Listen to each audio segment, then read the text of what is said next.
Today, we all have cameras at hand at just about all times, as we're able to use our phones to capture memories at a moment's notice. Back in the day, though, it was often merely by chance that the moments before historical events occurred were captured on film, and many of those images are now considered to be iconic. Number 10. This photo of a woman smiling at a man while she's crouched on a part of a plane may seem like a romantic and bittersweet moment, since most of us would imagine that she's about to embark on a journey. That perception would be correct, but this photo is also very poignant, since it shows Amelia Earhart, the famous female aviator, saying goodbye to her husband George Putnam before setting off on her second attempt at an around-the-world flight from which she would never return. Amelia was born in Atchison, Kansas in 1897, and it's believed that she inherited her adventurous spirit from her mother, Amy, who climbed the Colorado mountains by herself when she was still young. As her three daughters grew up, Amy encouraged them to play sports, and because of their growing athleticism, they were seen as very different from the other girls of similar ages. Before long, Amelia started developing an interest in travel, and she decided that she wanted to see as much of the world as she could. When she was in her 20s, women's roles in society started to change as they were finally allowed to vote, despite the protests of many people, and many women started exploring new avenues, refraining from becoming housewives, as was expected of them up to that point. Amelia traveled to Canada, where she became a nurse's assistant during the First World War, and later on she started a job as a social worker. But in 1920, her life would change forever when she attended what was called an air rodeo in California. There, she witnessed stunt pilots performing for her first time, and the next day, she experienced her first flight. She was taken up by pilot Frank Hawks, and for 10 minutes, she felt truly free. She would later state that as soon as the plane lifted off the ground, she knew that she wanted to become a pilot. She made contact with Netta Snook, one of the few female pilots around at the time, and started taking flying lessons. She received her pilot's license in 1923, becoming just the 16th woman in history to do so. She worked multiple jobs to finally purchase a plane of her own, and 5 years later, she was challenged to become the first woman ever to successfully navigate across the Atlantic Ocean by plane. While she didn't actually pilot the plane, she still became the first woman to do so, and she rose to instant fame. This helped catapult her career to new heights, and before long she became the first woman to fly across the US on a solo flight. She then met George, and they got married. In 1932, she became the first woman to cross the Atlantic Ocean as a pilot, and in the years that followed she continued to break aviation records. She then decided to attempt to fly around the world with her navigator, Fred Noonan. Fans followed her progress, and at each refueling stop, Amelia would be swamped by crowds of followers. She eventually reached Lae in New Guinea, from where she took off again on the 29th of June, but this was the last time that she and Noonan were ever seen. Newspapers carried the headlines of her disappearance, and after a prolonged search, her plane was found, but her remains would not be located. Number 9. This photo is one of the last known to exist of the Hindenburg Zeppelin before disaster struck the craft on the 6th of May, 1937. In this moment, it was seen flying over New York while on its way to Lakehurst in New Jersey, and the passengers aboard would have no idea that they were about to experience one of the most terrifying moments of their lives. The 804-foot Hindenburg was the largest Zeppelin ever built at the time, and it could reach speeds of up to 84 miles per hour. It was designed to be filled with helium gas, but at the time there were heavy restrictions in place, and so it was filled with hydrogen instead. This particular flight was its second transatlantic crossing of 1937, and it was carrying 97 passengers who relished the opportunity to travel on what was considered to be a luxury aircraft at the time. At around 7 p.m. on the day of the disaster, the Zeppelin was steered towards Lakehurst Naval Air Station, where it was scheduled to land. This would be done after ropes were lowered to the ground, after which the Zeppelin would be brought to the ground using a winch. But as it approached the mooring mast, the pilot was told that the ground crew was not yet ready, and it was steered to the west, returning to the base 2 minutes later. When the mooring lines were lowered, the port side line was over-tightened, and minutes later, witnesses saw fabric flapping in front of one of the Zeppelin's fins, and they realized it was leaking highly flammable hydrogen gas. Just moments later, the gravity of the situation became all too clear. The ship caught fire and started to fall to the ground at a rapid rate. The hydrogen gas only worsened the situation, as within seconds the entire craft was engulfed in flames, and some of the passengers on board could be seen making a lucky escape as they were able to jump to get out of the blaze unharmed. Others weren't so lucky though, and 26 people lost their lives. The fire would continue to burn for hours after the crash, thanks to the diesel fuel on board, and members of the Navy rushed to render aid. It's believed that thanks to static electricity, a spark ignited the gas, and moments later, the entire craft was engulfed in flames. Number 8. The first ever moon landing, which took place on the 20th of July, 1969, is considered to be one of the most impressive feats that we as humans have ever achieved. This particular photo shows the moment before astronaut Neil Armstrong took his first step onto the moon's surface and became one of the most famous people in all of history. The Apollo 11 spacecraft lifted off from Cape Kennedy on the 16th of July that year, with more than 1 million people in attendance. Among the spectators were former President of the US, Lyndon Johnson, and Vice President Spiro Agnew. 4 days later, the lunar module carrying the 3 astronauts, Armstrong, Buzz Aldrin, and Michael Collins, undocked from the craft's command module, and it started its descent towards the lunar surface. Collins was the only one who remained on board, as he was tasked with photographing the surface and monitoring communications. At 4:17 p.m., the module touched down on the moon's surface to the delight of millions of people around the world.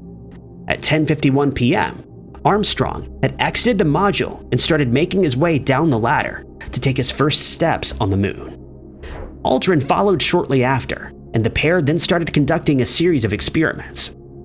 They spent just over 2 hours gathering data and then made their way back onto the module. At 1:54 p.m. on the 21st of July, the module lifted up from the surface and started its journey back to Earth. 3 days later, at around 12:50 p.m., the 3 astronauts splashed down and were then immediately placed in quarantine. This was done in case they'd come into contact with any biological pathogens, and they would be cleared for release from quarantine 21 days later. One of the greatest feats in the history of mankind had been successfully completed, and people in countries all over the world celebrated. Parades were held in the astronauts' honor, and they were hailed as heroes. For years after the mission had been completed, people would discuss watching the heroic moon landing on their television sets. As many as 650 million people had tuned in to witness a feat that had never been accomplished before. At the time, there was a lot of uncertainty as to what would happen once the module touched down on the lunar surface. Some believed it would sink quickly, since they speculated that the moon's surface was made up of nothing but fine dust that wouldn't be able to support it. But even when the mission was completed, many people started believing in conspiracy theories, many of which are still very much alive today.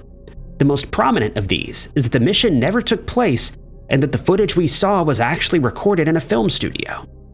There's even been the suggestion that Armstrong and Aldrin had run-ins with extraterrestrial beings while exploring the moon, and that they were ordered to never speak of these events again. The fact is, though, that the mission was carried out successfully, and that we had, against all odds, managed to put a man on the moon. The photo of Armstrong, as he's about to touch the moon's surface, is one that perfectly captures the tense atmosphere felt by everyone who was watching the event that day. Number 7. This photo shows a group of Japanese servicemen aboard a military aircraft carrier, and they can be seen waving at a pilot in a nearby plane. The pilot is about to take to the air, and at first the photo may seem innocent and even endearing, but the story behind it is far more sinister than one might imagine. The truth behind this image is that the plane was about to be flown to Pearl Harbor on the morning of the 7th of December, 1941, where the Japanese military was about to carry out one of the most famous attacks against the USA. 2 years earlier, the US had terminated the 1911 Treaty of Commerce and Navigation with Japan, and the following year, export restrictions to that country were put into place. These restrictions focused mostly on materials that would prove useful to Japan during wartime, and tensions between the two countries quickly started to mount. Later in 1941, talks were held in an effort to find common ground between the two countries, but in November of that year, it had become obvious that no such agreement could be made.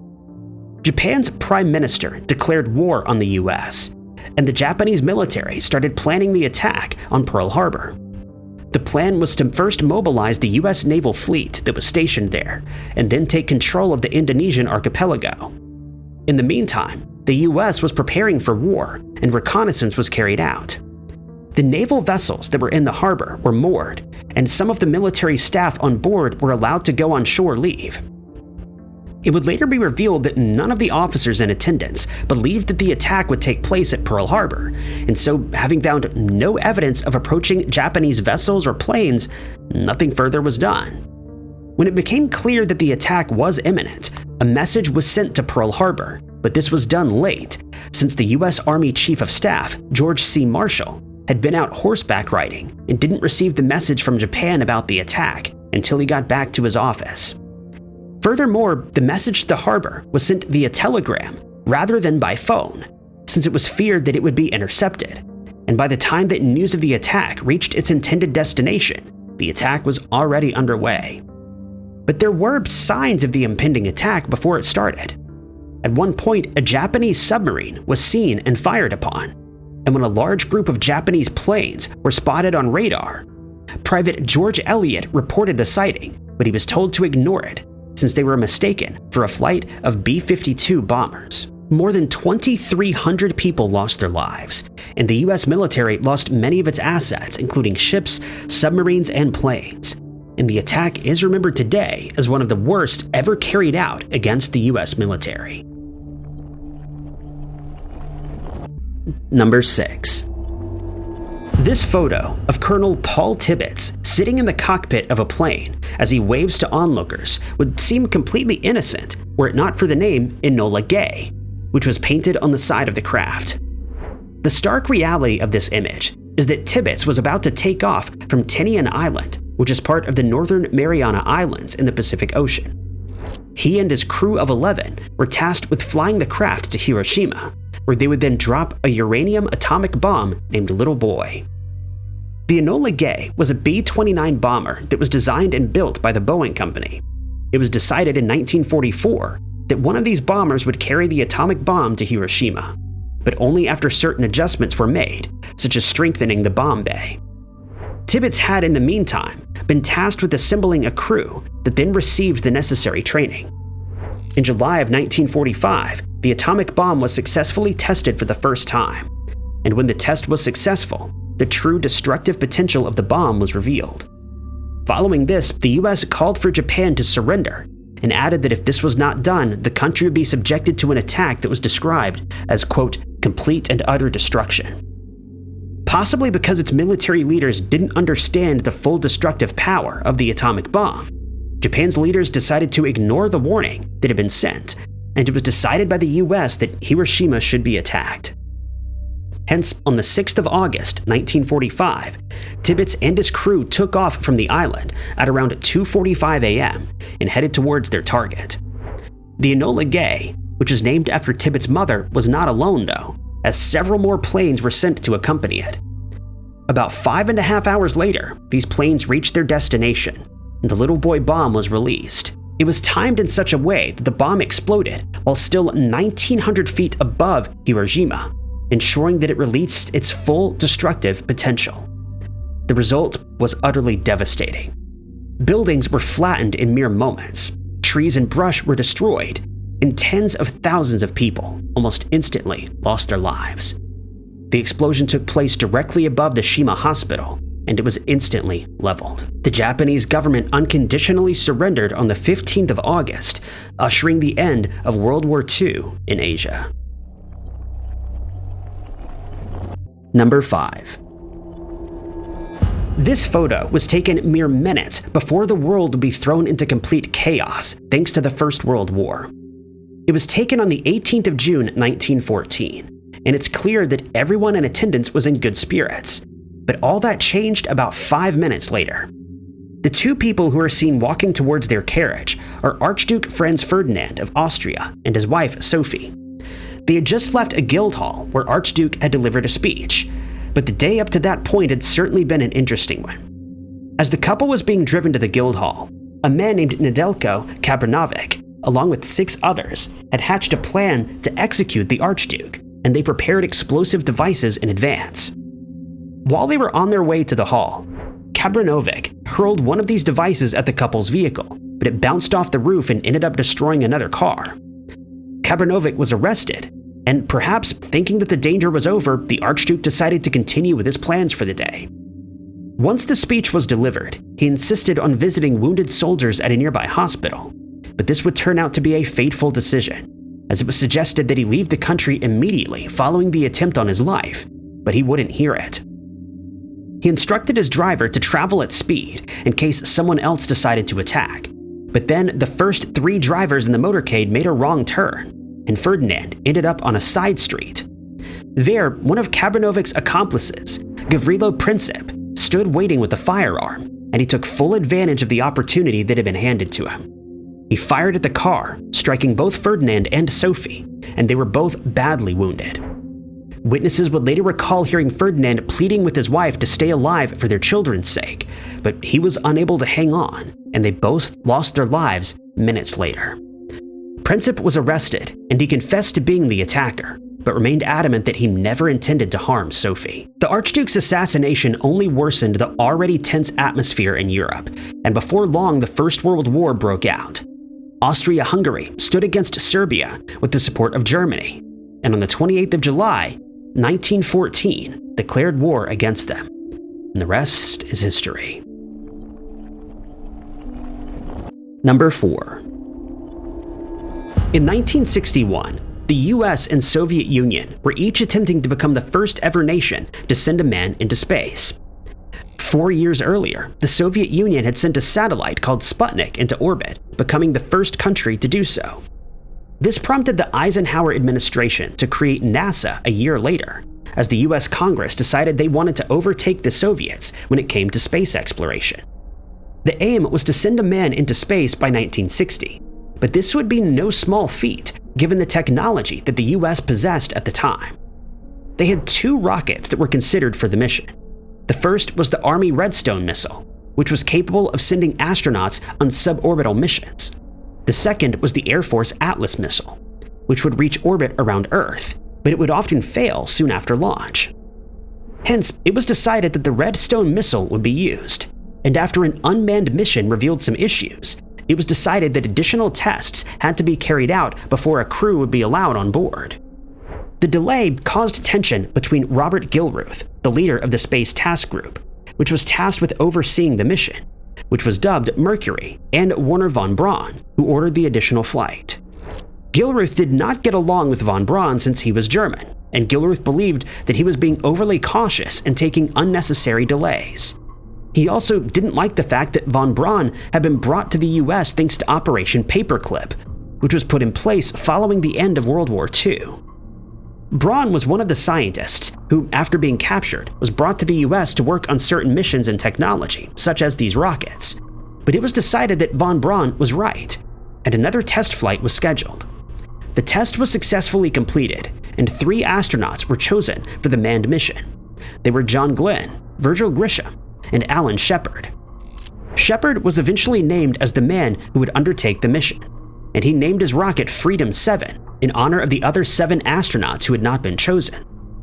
In this photo, taken on the 5th of May, 1961, Shepard can be seen sitting in the Redstone capsule while preparing for the historic flight. The launch was scheduled for 7:20 a.m., but technical difficulties caused several delays. Shepard ended up waiting in the capsule for so long that he started getting irritated, and at one point could be heard saying, "Why don't you fix your little problem and light this candle?" More than 2 hours after the intended launch time, the rocket was finally sent skyward, and Shepard became the first ever American to enter space. While he was in orbit, he experienced 5 minutes of weightlessness, and he managed to perform tests on the rocket's altitude control systems, and even used the rocket's periscope to get a good view of Florida. He would later state that his re-entry was rough, as he experienced more than 11 Gs on his way back to terra firma. Once he landed in the ocean, Shepard was picked up by a military helicopter, after which he was flown to the USS Lake Champlain. He'd become a national hero, and just 3 weeks later, it was decided that the US would attempt to land a man on the moon, a feat that would be achieved just 8 years later. Number 3. This photo shows the 25th US President, William McKinley, as he walked up the steps to the Pan American Exhibition in Buffalo, New York, on the 6th of September, 1901.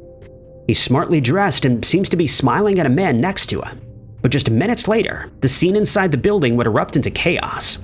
McKinley had decided to attend the exhibition to show his support for the fair's aims, which were to showcase technological advancements that had been made in several industries in the country, and to promote prosperity in the nation. While at the exhibition, he delivered a speech, shook hands with members of the public, and eventually ventured to an area called the Temple of Music, where a fateful incident would take place just minutes later. Unbeknownst to the president, an anarchist called Leon Czolgosz was also in attendance, but he wasn't there to enjoy the exhibition, as he had far more sinister plans. Czolgosz immigrated to the US from Poland with his family and spent his childhood in Detroit.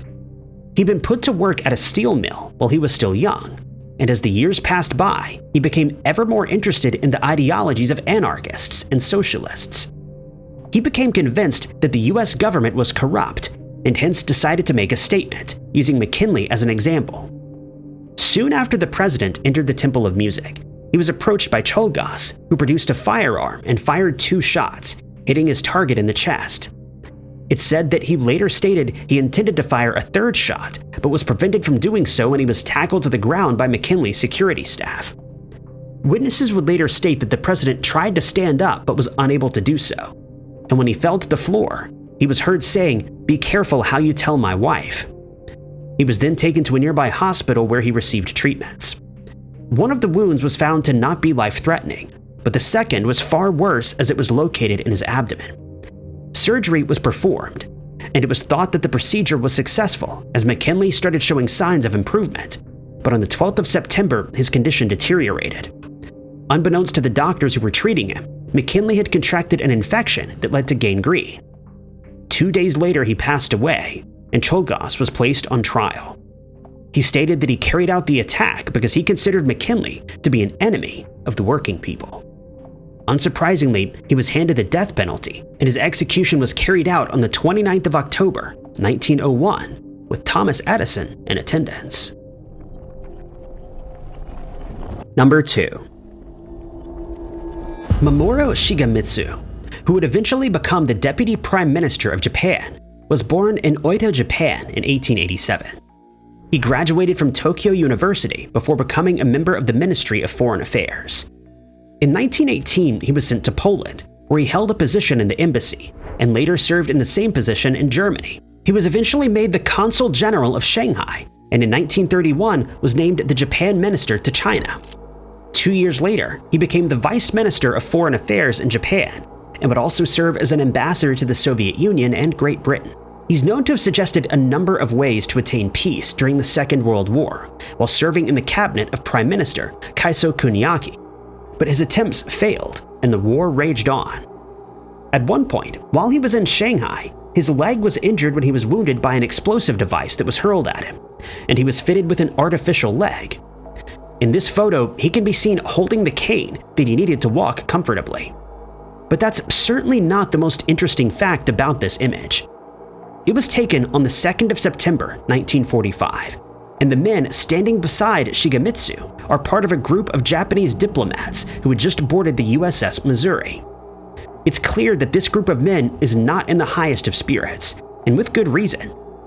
This image was taken just minutes before Shigemitsu signed a document detailing Japan's unconditional surrender, following the atomic explosions at Hiroshima and Nagasaki less than a month earlier.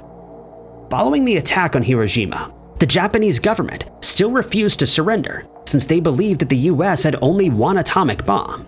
But when the second attack took place on Nagasaki and the Soviet Union declared war on Japan, the decision was made to surrender, with the alternative being complete destruction.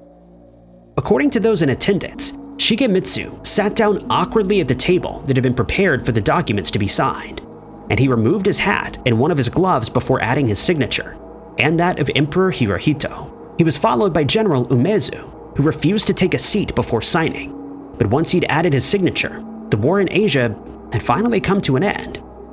They agreed that all military prisoners would be set free, as was detailed in the Potsdam Declaration, and that they, along with all Japanese officials, would submit to General MacArthur.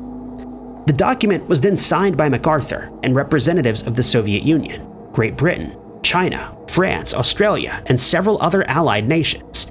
The entire ceremony took just over 20 minutes to complete, and it was finalized by a flyover by a formation of B-29 Superfortress planes. It was no doubt a dark day in Japan's history, but it was a moment that finally brought some semblance of normalcy back to the rest of the world. Number 1. When construction of the famous Titanic was completed, it was the largest vessel of its kind that had ever been built. It contained 25 stories, measured 900 feet in length, and weighed around 46,000 tons.